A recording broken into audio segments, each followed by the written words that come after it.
कौन आपके साथ, कौन आपके खिलाफ, कौन आपका मित्र और कौन मित्र के वेश में छुपा हुआ आपका शत्रु।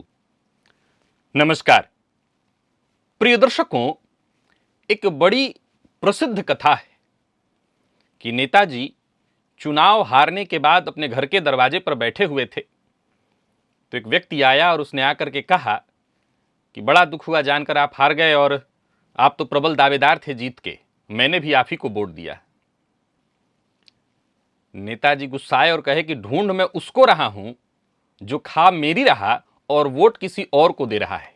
मेरे खुद के घर में 17 वोट थे जिसमें से मुझे 16 ही मिले हैं। अभी तो मैं ये ढूंढ रहा हूं कि मेरे घर में कौन है जो खा मेरी रहा है पर वोट किसी और को दे रहा है। कहीं आपके साथ ऐसा तो नहीं जिसे आप अपना सबसे करीबी मित्र समझते हैं, जिसके लिए कई बार अपने खुद की चाहतों का आप त्याग करते हैं, बलिदान करते हैं और वही आपके पीठ में छुरा घोंप रहा है। क्या आपको कभी ऐसा लगा कि आप जिसके लिए दिल से अच्छा सोच रहे हैं वही इंसान आपको भीतर ही भीतर नुकसान पहुंचाने की योजना बना रहा है? क्या आपको पता है कि आपके सबसे करीबी मित्र भी संभव है कि आपका सबसे बड़ा शत्रु बन सकता है? और क्या आप जानना चाहेंगे कि आपके जीवन में कौन सच में आपका साथ देने वाला है, कौन आपका शुभ चिंतक होने वाला है और कौन दिखावा कर रहा है?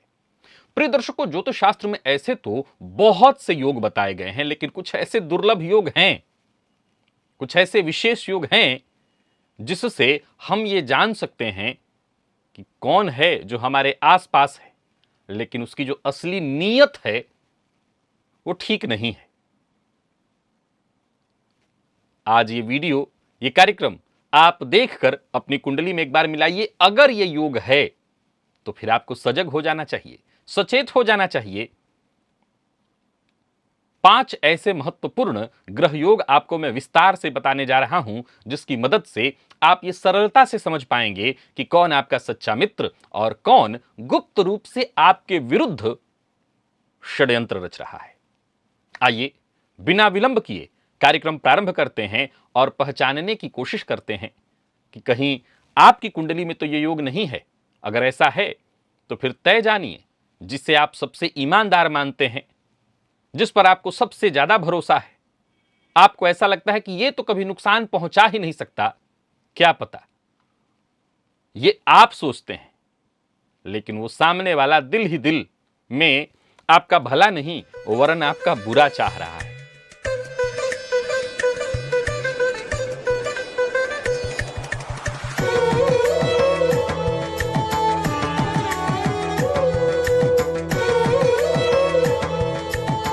देखिए, एक बड़ा अजीबोगरीब विषय है कि जब हम कभी ऐसे विषय पर चर्चा करते हैं तो जिसकी कुंडली में योग है वो संभवतः, देखिए यहां क्या है कि मैं केवल आपकी कुंडली की चर्चा कर रहा हूं। अब संभव है कि आपका जो मित्र है, आपकी कुंडली में ये योग है और आपका कोई ऐसा मित्र है, आपका कोई ऐसा रिश्तेदार है जिसकी कुंडली में ऐसा योग है कि वो सचमुच बहुत ईमानदार रहेगा। तो आपकी कुंडली के दुर्योग के चलते संभव है कि आपको कुछ हानि हो जाए उस व्यक्ति से, लेकिन कई बार आपको आपके जीवन में जो नुकसान होता है, आपको हानि होती है, जरूरी नहीं है कि हर बार आपका अपना, चाहे वो मित्र, रिश्तेदार इत्यादि, वो ये चाह रहा हो, जानबूझ करके चाह रहा हो कि आपका नुकसान हो ही जाए। एक उदाहरण से देखिए, मैं एक उदाहरण दे रहा हूं कि बच्चे की परीक्षा बिल्कुल करीब है, परीक्षा का समय आ गया और उसकी विशेष कोई बड़ी परीक्षा है जिसके लिए वर्षों से उसने तैयारी की है और उसी समय मान लीजिए पिता को हार्ट अटैक आ गया। ये पिता ने जानबूझ के तो किया नहीं। अब वो बच्चे का जो दिमाग है वो पिता के स्वास्थ्य में लग जाएगा और संभवतः उसकी परीक्षा खराब हो जाएगी। अब पिता बेचारे जानबूझ के तो हार्ट अटैक लाए नहीं है, तो कई बार हमारे अपने न चाहते हुए भी माध्यम बन जाते हैं। मैंने एक ऐसा उदाहरण दिया और भी बहुत सारे उदाहरण हैं। प्रिय दर्शकों, आइए मैं सूत्रों की ओर आपको लेकर के चलता हूं। मैं जानता हूं आपको ये सूत्र सारी कुंडली में ऐसे ही आपको बिना बोर्ड के भी आपको समझ में आ जाएगा। आइए मैं बताता हूं। प्रिय दर्शकों, जन्म कुंडली का 6ठा भाव, यह भाव शत्रु का है। हालांकि गुप्त शत्रु का नहीं है, पर शत्रु का है। जन्म कुंडली के छठे भाव में राहु या केतु हो, राहु या केतु में से कोई और, यह भाव प्रतियोगिता का भाव माना जाता है। और यदि आपकी जन्म कुंडली के छठे भाव में राहु या केतु हैं तो ध्यान रखिए, बहुत ध्यान से सुनिए। जन्म कुंडली के छठे भाव में शनिदेव, जन्म कुंडली के छठे भाव में सूर्य, जन्म कुंडली के छठे भाव में राहु, ये तीनों ग्रह शत्रुहंता योग बनाते हैं। ध्यान से सुनिए, शत्रुहंता योग, अर्थात ऐसे जातकों के जो शत्रु होते हैं वो कुछ बिगाड़ नहीं पाते, परंतु शनि और सूर्य नहीं, केवल राहु। अगर आपकी कुंडली के षष्ठ भाव में राहु या केतु में से कोई ग्रह कुंडली के षष्ठ भाव में बैठा हुआ है तो ये तय जानिए, आपके आसपास जो लोग हैं, जो बहुत आपके करीबी मित्र आपको दिखाई पड़ रहे हैं, जरा सजग रहिए, सतर्क रहिए और आंखें खुली रखिए। भगवान जाने वो आपके विरुद्ध कोई योजना ऐसी बना रहे हों जिसके बारे में आप खुद न जानते हो। ऐसे लोग आपकी बातों में रुचि लेकर आपको भ्रमित करेंगे, पर असल में आपकी सफलता से ईर्ष्या करेंगे। और ऐसे लोगों को हम कैसे पहचान सकते हैं? थोड़ा सा इनसे दूरी बनाकर, इनके आचरण को ध्यान में रखकर। प्रिय दर्शकों, जन्म कुंडली के छठे भाव में बैठा सूर्य, अभी कुछ दिन पूर्व एक सवाल पूछा था मैंने कि अगर षष्ठ में सूर्य हो तो शत्रु हिम्मत ही नहीं कर पाएगा आपके बारे में कुछ सोचने का। शनि हो तो शत्रुओं का समूल नाश कर देते हैं। राहु भी ऐसा करते हैं क्योंकि शनिवत राहु, परंतु राहु भ्रम है, तो शत्रु भी आपके सम्मुख जो होता है वो भ्रामक स्थिति उत्पन्न करता है। वो कई बार दिखाएगा अलग और करेगा अलग। जन्म कुंडली का दूसरा भाव, नहीं, इससे पहले 11वें भाव को आप सुनिए। जन्म, क्योंकि अच्छा और बुरा दोनों मिलाकर के बताना जरूरी है, केवल बुरा बुरा बता दूंगा तो मन आपका खराब हो जाएगा। जन्म कुंडली के 11वें भाव में देव गुरु बृहस्पति अगर उपस्थित हों तो ज्योतिष शास्त्र के मर्मज्ञ कहते हैं यह भाव लाभ का है, यह भाव मित्रता का, यह भाव मनोकामनाओं की पूर्ति का है। और यदि यहां पर देव गुरु बृहस्पति अच्छी स्थिति में बैठे हुए हैं, बलवान स्थिति में बैठे हुए हैं, तो आप बहुत भाग्यवान हैं। और रिश्तेदार के मामले में, मित्र के मामले में, आप हर चीज के मामले में बड़े भाग्यवान हैं। क्यों? क्योंकि आपके साथ के लोग, आसपास के लोग बड़े ही ईमानदार हैं। वो आपकी समृद्धि के लिए, आपके विकास के लिए प्रयास करेंगे और दिल से करेंगे। और जो आपके मित्र हैं वो सचमुच के आपके मित्र हैं, आप इन पर भरोसा कर सकते हैं। और जब आप मुसीबत में फंसेंगे तो ये आपको कभी अकेले नहीं छोड़ेंगे, बल्कि आपकी निष्ठा से सहायता करेंगे। तो अगर आपकी कुंडली के 11वें भाव में देवगुरु हैं तो आप विश्वास मानिए, आप भाग्यवान तो हैं। जन्म कुंडली का दूसरा भाव, अब बुरा वाला सुनिए। जन्म कुंडली के दूसरे भाव में शनि या मंगल में से कोई ग्रह बैठा हुआ हो, शनि हो या मंगल हो, तो ऐसे जातकों के जो करीबी होंगे, परिवार के सदस्य, निकट के संबंधी, अगर यहां पर शनि या मंगल कोई है तो समझ लिया, विशेषकर अगर दोनों हो तो कहना ही नहीं, एक एक है तब भी मैं कह रहा हूं, दोनों है तो कहना ही नहीं। आपको परिवार या मित्र, ऐसे लोगों का सामना करना पड़ेगा जो बाहरी तौर पर आपको सिर्फ और सिर्फ आपके हितैषी लगेंगे, पर वास्तव में ऐसा नहीं है। वही कहीं ना कहीं पीठ पीछे नेताजी की तरह खाएंगे आपका, पर वोट आपको नहीं देंगे, आपको आपके प्रयासों में बाधा डालेंगे। ये अक्सर पीठ पीछे आपकी आलोचना करेंगे, आपके आत्मविश्वास को कमजोर करने का प्रयत्न करेंगे। देखिए, ये जो दूसरे भाव वाला योग है, यह बड़ा कमाल का विषय जानना जरूरी है। दूसरा भाव आपके कुटुंब का होता है, तो ये जो शत्रु हैं आप पर वार नहीं कर सकते। छठे वाला शत्रु वार कर सकता है, लेकिन ये वाला बस चुगली करेगा। ये वो लोग होंगे जो खाएंगे आपके सामने जी हां जी हां जी हां करेंगे, परंतु बजाएंगे किसी और की। यानी कहने का तात्पर्य कि हाजिरी लगाएंगे किसी और की और आपके सम्मुख बस मैं आप ही के लिए सोच रहा हूं। तो इनके व्यवहार से जरा सजग रहना होगा।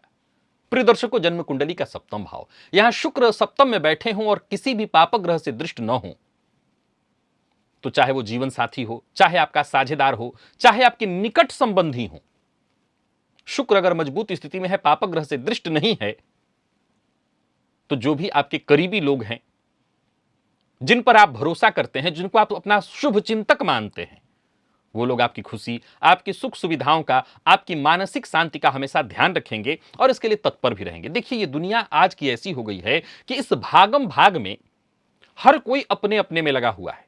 एक समय था कि आपके यहां विवाह हो, एक समय था कि आप किसी कष्ट में पड़ जाएं, परेशानी में पड़ जाएं, स्वास्थ्य खराब है, 4-4 दिन, 5-5 दिन तक आकर के रिश्तेदार आपके यहां बैठे रहते थे। अब तो रिश्तेदार सिर्फ फोन कर सकते हैं। एक बात बता दूं आपको, इसमें कोई बुराई नहीं है, इसमें कोई बुराई नहीं कि अगर ये योग आपकी कुंडली में सप्तम के शुक्र की मैंने चर्चा की या एकादश के देवगुरु की चर्चा की, कोई फर्क नहीं पड़ता कि आपका कोई करीबी हितैषी आकर के आपके यहां 10 दिन बैठे। आप भी कहां चाहेंगे 10 दिन बैठना, क्योंकि 10 दिन अगर बैठेगा कोई आपके यहां आकर के, 5 दिन आकर के बैठेगा तो ऑलरेडी उनका बोझ होगा आपके ऊपर। लेकिन कम से कम आपका अहित ना करे, यही सबसे बड़ा हित है। आज के इस परिवेश का सबसे बड़ा हित क्या है? आपका कोई बस अहित ना करे, पीठ पीछे आपकी चुगली ना करे, आपकी कोई निंदा, कोई शिकायत, कोई बुराई ना करे। इतना भी कर दे तब भी आप अपनी जय जय समझ लीजिए। तो समझ लीजिए कि कुंडली का सप्तम भाव यहां शुक्र बैठे हैं, तो आपके साथ के जो लोग हैं जरूरत पड़ने पर मजबूती के साथ आपके साथ खड़े रहेंगे, आपका नैतिक बल बढ़ाएंगे।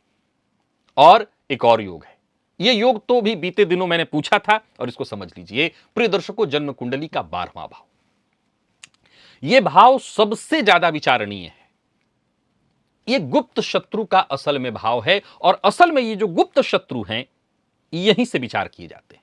और ये जो गुप्त शत्रु हैं संभवतः ऐसे होते हैं कि वो आपके मित्र हो सकते हैं। जन्म कुंडली के 12वें भाव में बुध हो, शनि हो, मंगल हो, राहु हो। कई बार ऐसा देखने में आता है कि 12वें का राहु है, गलती किसी और ने की, 4-5 दोस्त थे, आपकी कुंडली में है ये योग, आपने गलती नहीं की पर जेल आपको जाना पड़ेगा, सब आपके माथे डाल दिए। जन्म कुंडली के 12वें भाव में अगर बुध बैठा हुआ है, बुध की उपस्थिति है, तो ये इस बात का संकेत है कि कुछ ऐसे करीब आपके लोग हैं, ध्यान से सुनिए, कुछ ऐसे लोग आपके करीब हैं जो आपकी गोपनीय सूचनाओं का गलत इस्तेमाल करेंगे। सो अपनी गुप्त बातों को गुप्त रखने का प्रयत्न करिए, यह बहुत भयावह है। यदि जन्म कुंडली के 12वें भाव में शनिदेव हैं तो यह संकेत है कि आपके शत्रु गुप्त रूप से सदैव सक्रिय रह रहे हैं और आपके विरुद्ध योजनाबद्ध ढंग से आपको नुकसान पहुंचाने की कोशिश कर रहे हैं। जन्म कुंडली के 12वें भाव में मंगल हैं तो यह इस बात की स्थिति है कि आपका कोई करीबी मित्र जिस पर आपको बहुत भरोसा है, वही गुप्त रूप से आपके खिलाफ आक्रामक षड्यंत्र रच रहा है। यानी जब तक आपको पता चलेगा तब तक तीर चल चुकी होगी और आपको लगेगा। सो इनको तुरंत पहचानिए और अपनी गोपनीय जानकारियां साझा करने से बचिए।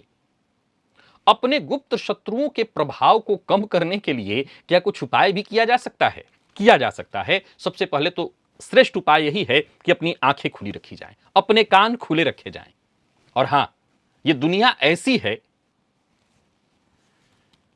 कि अपना गम और अपनी खुशी आपको दोनों ही छुपा करके रखना है। यह मूल मंत्र है। बाकी के उपाय मैं भले बता दूं, लेकिन यही मूल मंत्र है कि अपनी खुशी सबसे ज्यादा, गम उससे भी ज्यादा। अब यह समझ में नहीं आ रहा है कि कौन सा कितना छुपाना है ज्यादा, पर दोनों बहुत छुपाना है।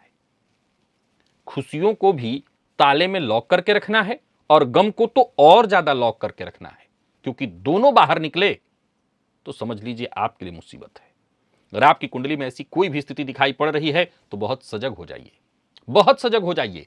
ये आखिरी सूत्र नहीं है, इसके अलावा भी बहुत से योग हैं। आज मैं इतने ही सूत्रों को लेकर के आया था। अगर आपकी कुंडली में इनमें से कुछ भी है तो भी, और नहीं भी आपको ऐसा महसूस हो रहा है कि आपके आसपास के ऐसे लोग हैं जो गाहे बगाहे आप ही का नुकसान करते हैं, तो शनिवार के दिन क्या करना है आपको? एक मिट्टी का दिया या लोहे का दिया लेना है और उसमें काला तिल डाल करके पीपल वृक्ष के नीचे जलाना है। पीपल वृक्ष की 7 परिक्रमा करनी है और ओम नमो नारायणाय अथवा ओम नमो भगवते वासुदेवाय इस मंत्र का 108 बार जप करना है। यह सबसे सरल और शक्तिशाली उपाय है जिससे आपके आसपास की नकारात्मक ऊर्जा नियंत्रित हो जाएगी। और ये जो नकारात्मक लोग हैं उनको भगवान नारायण की कृपा से सद्बुद्धि मिलेगी, और भले वो आपका दिल से हित न चाहें, दिखावा ही करें, पर कम से कम आपके खिलाफ षड्यंत्र नहीं रचेंगे। तो अगर आपकी कुंडली में योग है तो सजग हो जाइए, और है तो, और ऐसा महसूस कर लिया है, आपके साथ ऐसी घटना घटित हो गई है, तो कमेंट में अवश्य बताइए। आज के लिए मुझे बस इतना ही इजाजत दीजिए, पुनः मुलाकात होगी, तब तक के लिए नमस्कार।